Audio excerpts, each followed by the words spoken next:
On this week's episode, we talk about how Circle froze 16 USDC wallets linked to a civil lawsuit in the US impacting various different crypto businesses.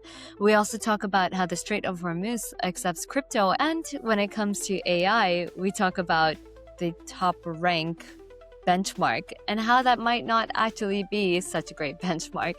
And of course, OpenAI Sora and Anthropic. So stay tuned. You're going to want to watch this. It's a lot of Debbie Downer news, but you know what? Here we are, and we're still recording. And markets are relatively okay.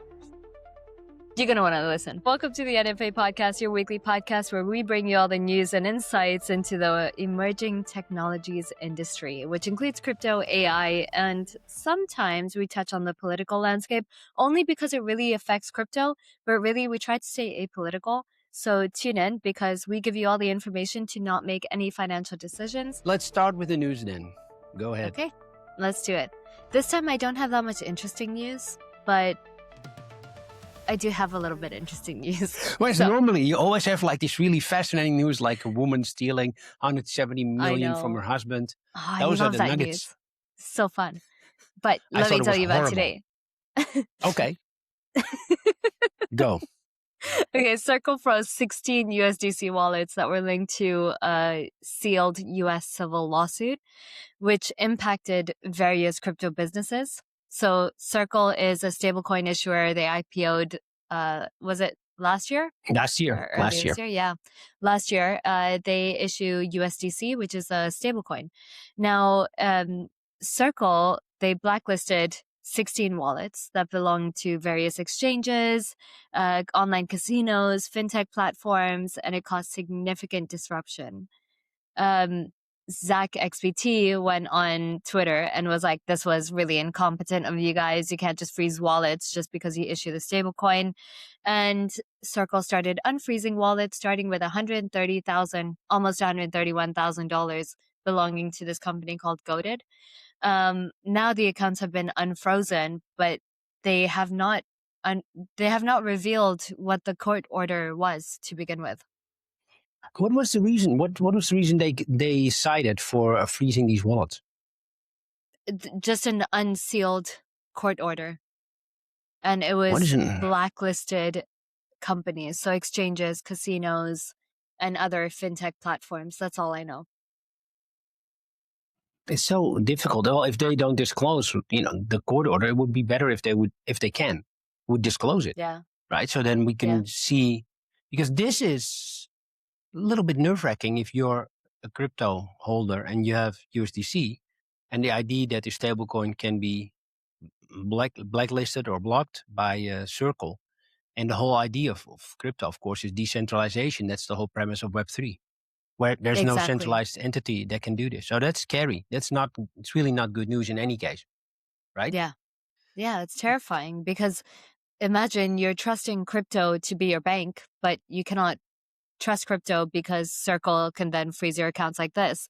And okay, Zach XBT was kind enough to post about it, but do you think for the average individual, let's say me, for my $8,000 that got stuck in USDC, would he tweet about it? I don't know. Yeah, that's the difficult part. And I do think the whole premise of stablecoins was it will be like digital cash. And cash being you can always use it regardless of what some entity or some government says you can or cannot do with it. They can never seize it, they can never block it. And now Circle has done that. So that's not entertaining news. It's not uplifting. Again, you come with very depressing news. I do, and it only gets worse. Oh, okay. Thanks. You're welcome. All right.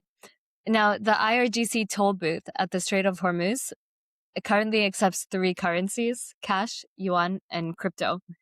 And the Financial Times, they confirmed that payments for the $2 million per tanker toll are accepted in crypto. And the dominant crypto rail is USDT on Tron. So what Chainalysis has written is that it can be initiated, confirmed, and received before a sanctions compliance officer even finishes reading the transaction alert.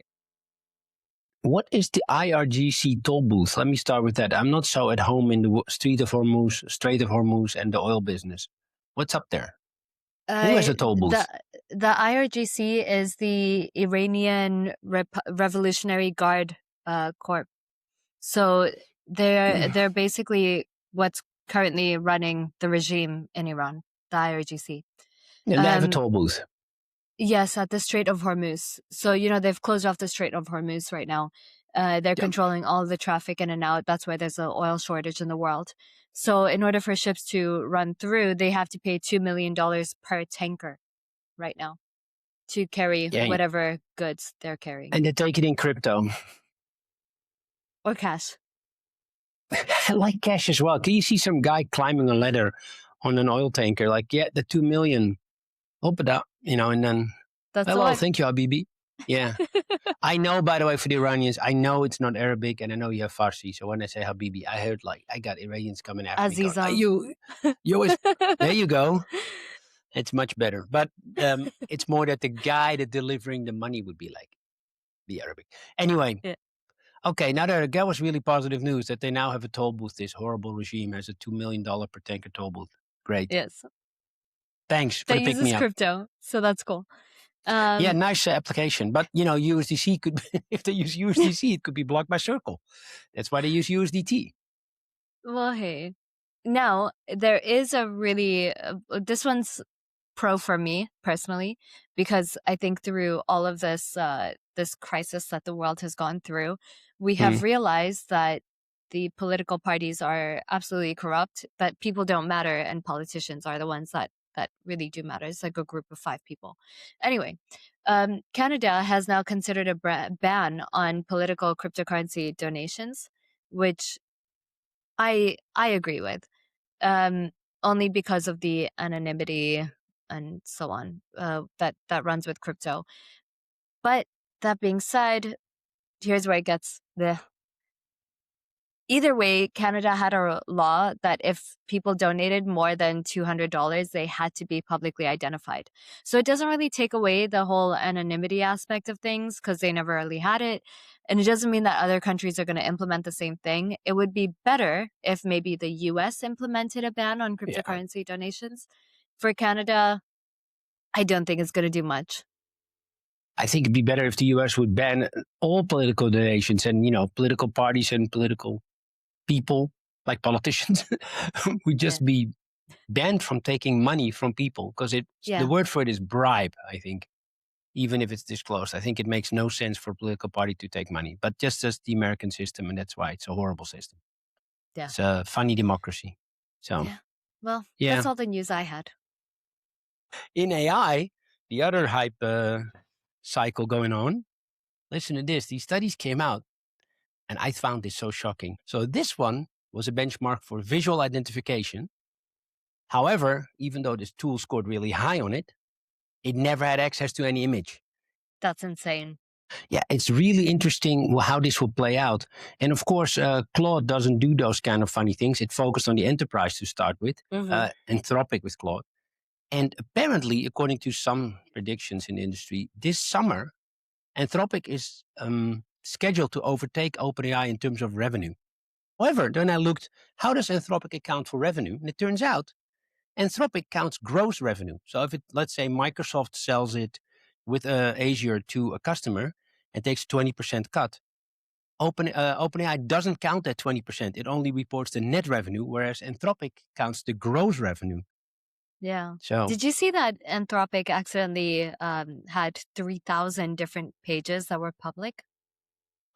That was another horrible news story that came out this week. Yes.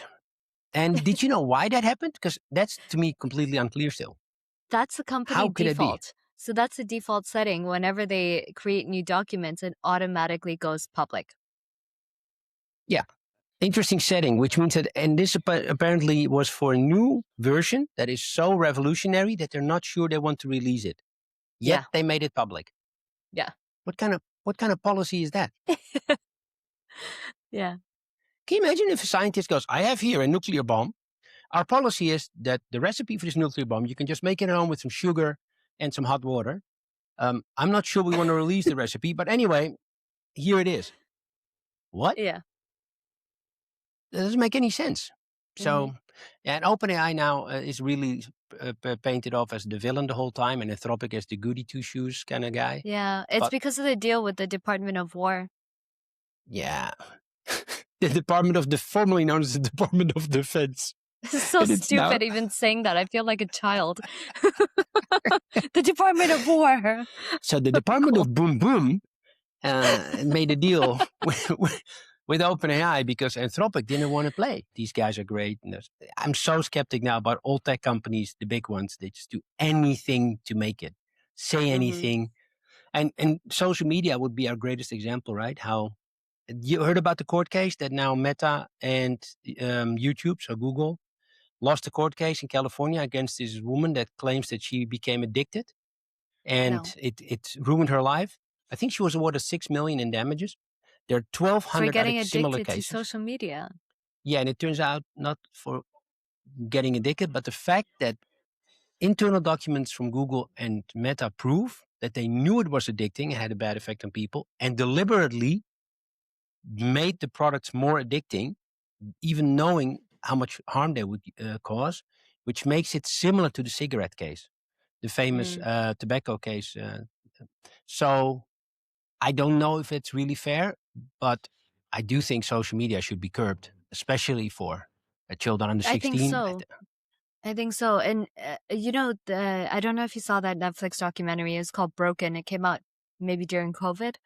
But they had this one episode and it was about the social media algorithm. And I still think about that episode because every time you go on social media, your algorithm is built by every single click.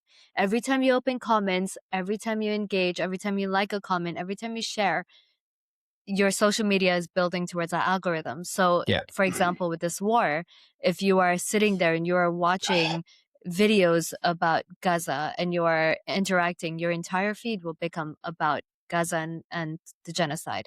If you go on to pro-America, your entire feed will be pro-America, pro-Trump, and the arguments will all make sense because this attention span has been built on the confirmation bias. It's been built by you interacting with that confirmation bias because that's what we do as humans. We want to confirm our thoughts and our beliefs. And social media just helps that, but that's what's created such a divided world. I thought that was really good. My monologue. You should run for office. I don't know in which country, but you should run for office. Social media office. Ban social media. Yeah, but it's just gone way out of hand. So the interesting thing at the same time is that in this is a little bit getting ahead to markets, but the rumor has it that SpaceX has its bankers shopping right now with investors, checking how much appetite there is for what's going to be the largest IPO in history. And SpaceX is rumored to be raising $75 billion in its IPO. Wow. To give some context, last year in the US, all companies that went public, all the IPOs combined, were raised $77.5 billion. So they basically want to raise as much in one IPO, Elon Musk, as all other US companies that went public last year raised combined. It is insane. And the valuation, the rumors are 1.2 trillion. He likes round numbers. So I think he may be shooting for 1.5 trillion. He's going to sell 5% for 75 billion. That's what I'm guessing. Wow. Yeah. Wow. Let's see how close I am with my prediction. And talking about predictions, moving to markets. We had a discussion last week what Brent crude oil would do today. And we are both right. Hear me out. It was at 109 when we taped last week. So that's the oil price. Mm-hmm. Right now, it's at 108.65. So I won. I said it would be lower. You did. I won by 35 cents. However, the futures for today, you know what they're at? 116. What? Oh, 116. Wow. I know. It is horrific. So could be this revolutionary guard toll booth getting paid in USDT on Tron. Yeah. So I guess I was right with what it is right now, but you will be right in a few hours. So depending when we release this episode, one of us will be right, one of us will be wrong. but it's definitely not the bigger drop that I was hoping for. I was hoping for a bigger drop. I was hoping it would drop under 100 because Trump would get some kind of deal done with the Iranians, but that appears to have fallen through at the moment of this recording. But the issue that I'm seeing in all of this is that there's so much misinformation being shared on Twitter. There's just so much, not even Twitter, all social media platforms. You don't know what's real anymore. And I have been actively going on Twitter and rating community notes and taking part in their community notes to make sure that I get for myself top information, but also you can rate your community notes and share that information with whoever reads the tweet. The fear and greed index is sitting at 27. The total crypto market cap is at $2.3 trillion. Bitcoin right now is sitting at 67,100. Ethereum sitting at 2,033. In all of this, BNB, what is BNB at? Oh, 615. That took a really bad hiding. Yeah. Wow, that's down like 40%. Yeah. Interesting. Yeah, I don't, altcoin season index. I don't know. It's at 49, which I still think is amazing. That just shows again with the altcoins index basically displaying which percentage or which number of tokens in the top 100 tokens determined by market cap did better than Bitcoin or worse than Bitcoin over the last 6 months. So 49 out of the 100 did better than Bitcoin over the last 6 months.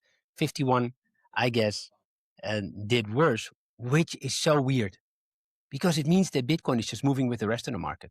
Moving on to the trading competition. So we started January 1st this year with $100 each and started investing. Niche was basically on vacation until the 14th because she didn't invest anything. Me, I was up. I had nothing to do January 1st. So really I did. Started doing the trading competition on January 1st. Yes, because I have no life. How are things doing? Let's take a look. Did you change anything? I did. I sold my ETH and moved it to USDT. That was last week already. Yeah, I haven't changed anything since. You didn't change anything since? No, I wanted to sell more, and I regret it now because the market dropped this week. That's what I was thinking. Like you timed it actually pretty well selling ETH for USDT because Ethereum dropped a lot. Actually, for the year, Ethereum dropped, 1/3 of its value still, even after losing so much last year. And it lost exactly the same as Solana, which I just find amazing. It's just a bear market. It's the same thing. People are collecting profits, selling, moving to stables, hedging risks. And you see that even BNB is down 40%, like I just said. It's all moving together. But if you look at my portfolio, I'll do it really quick. Still, out of my 9 investments, me, Mr. Diversified, TradFi chat guy, 7 out of the 9 are still underwater. And I was thinking what to do with the additional $20 now. Where do I place that? So I was thinking about gold. Gold also dropped. I don't know. Let's see. I might take a punt and get on Pump Fund. Yeah, that may be your strategy. I, of course, have my safe haven in copper, where I put $10. Which down is down 4% for the year. I should have gone for gold, but okay, it doesn't matter. It's all so difficult right now. Just to make a profit, it's really, really difficult. It is. Do you feel like the world is heading towards a recession in the next 18 months? If this doesn't get resolved quickly about the whole Strait of Hormuz and the Iranian, Israeli, US thing, it will be a recession for sure. If it gets dealt with in April, I think we're okay. Because the fundamentals are not that bad. They're not great either, but they're not recession-like bad. The big question is... The slowdown when it comes to oil production, how do you think that's going to start impacting economies? Because as of yesterday, Egypt started shutting their lights off by 10 p.m. The Philippines has grounded flights because they need to conserve energy. So it's already having an impact. How long do you think this is going to run for if the war ends, let's say, mid-April? Well, I would be normally much more negative if you would have asked me this question 10 to 20 years ago, but I saw how quickly the economy's rebounded after COVID. Like 2023 after 2022 was an amazing rebound year, which shocked me. Yeah. But it will be a resolution where the Iranian regime stays. There will not be regime change, at least. There'll be just some new Ayatollah dude. That will be, unfortunately, for the people in Iran, because that's who I'm hurting for the most, to be honest with you. I'm not so worried about the global economy and the recession. Yes, it will be bad, especially for the poorest people. I just feel horrible for the people in Iran that they had this hope, and now that hope gets squashed for regime change. But you know what's interesting is through all of this, the Iranian people have come together regardless of their differences. They've set their differences aside and really united as a country, which is interesting. I don't agree with the current IRGC, and their belief system at all, but it's also not America's game to be that change, especially when the president has had such an insane track record. I think that's the only word I can use is insane. So I'm hoping there'll be more pressure on the U.S. administration to resolve this quickly, but I'm not sure they have an exit strategy. So we'll have to wait and see. Only time will tell. Great show, everybody. The markets are down, crypto's down, oil is up. Other than that, things are good. We still have our health. And one of us still has her hair. These things are all good. Mm-hmm. Thank you for watching, listening, commenting, sharing. We'll see you next week. And hopefully we have some more entertaining news that isn't such Debbie Downer news. Yeah, we don't want any more Debbie Downer news. Yeah. Yeah. Thanks. Bye-bye. Bye, guys.